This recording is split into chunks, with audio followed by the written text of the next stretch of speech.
আমি জানি তোমরা এখন আমার এই ভিডিওটাই দেখছো, তাই সোজাভাবে কথাটা বলি। এর আগে আমি পানিপারুলে একটি মোমো দোকানে ভিডিও বানিয়েছিলাম। তাতে তোমরা অনেকে বলেছিলে যে দাদা তুমি রামনগরের ফেমাস মোমো দোকানে একবার খেয়ে দেখো কেমন লাগে।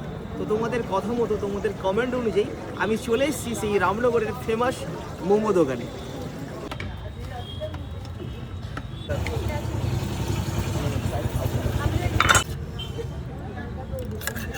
তো আমরা সঙ্গে পেয়েছি চিকেন স্যুপ পেয়েছি, এটা সম্পূর্ণ ফ্রিতে, আর 6 পিস মোমো, যেটা অলরেডি আমি একটা খেয়ে নিয়েছি।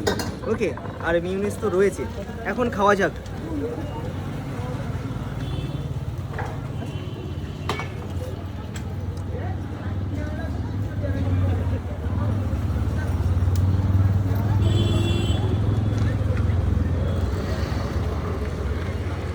তুলে একদম নরম, তোমরা যেটা বলেছিলে একদম অ্যাকুরেট কথা বলেছিলে। সত্যি দারুণ থেকে দারুণ, কোনো তুলনাই হয় না।